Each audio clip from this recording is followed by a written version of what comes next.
Hi, and welcome back to Praying the Names of God for 52 weeks. We are on week 2, El Rai, the God who sees me.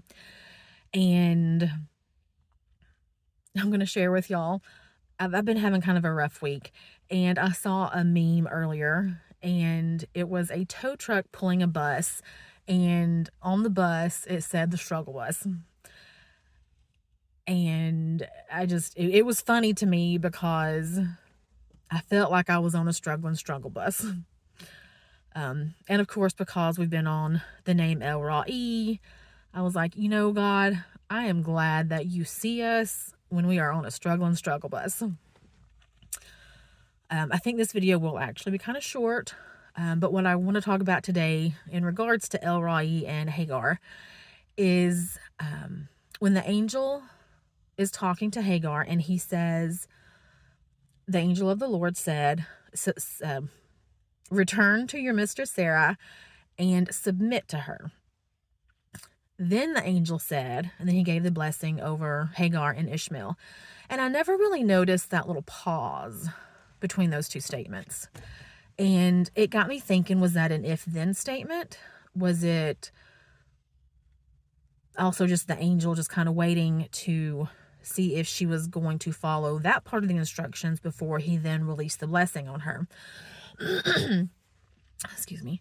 And it got me thinking about the verse, I think it's in James, that people often quote as saying, resist the devil and he will flee from you. But that verse is actually resist the devil, submit to God, and he will flee from you. And how many times do we want to just resist the devil, trying in our own strength and not able to? And I know this doesn't directly relate to Hagar's story, but this is just where this is where I went with the study. Excuse me, it's a lot snotty. And I lost my thought. Resisting the devil, submitting, and then the devil will flee. That is a promise that we have from God. But sometimes it's really hard to submit. And I think about Hagar and about how hard it would have had to have been for her to go back to this place that she ran away from, that she would have rather have died in the desert than continue to live there. But the angel told her to go back and to submit to her mistress Sarah, who had been mistreating her. And Hagar did that. And I know sometimes I'm finding it easier when the opportunity presents itself, when I realize I'm not submitting to God in something, even if it's something that the world says is, well, that's a small thing. What does it really matter? It matters because when we are outside of God's will, when we are not submitting to him, when we are being rebellious, we're not going to be able to be under his protection. And I don't know where I'm going with this, but whatever.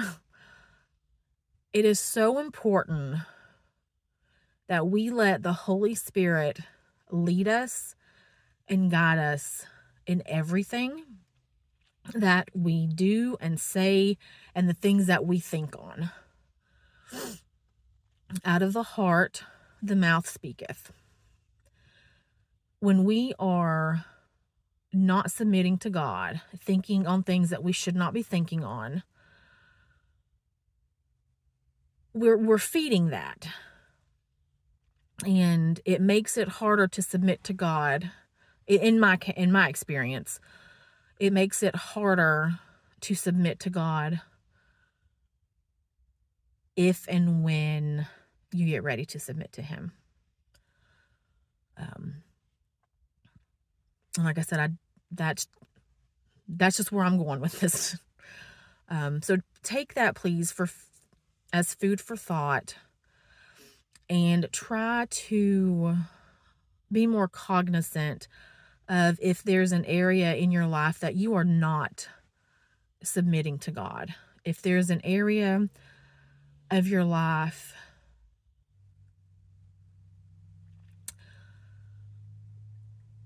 maybe even that you're struggling with submitting, and ask Holy Spirit to help you figure out, why is this area of my life so important, and why am I having such a struggle surrendering that area of my life to God. And I'm at the 5-minute mark, almost the 6-minute. So next week we are going to be talking about El Shaddai, and I will see y'all next week.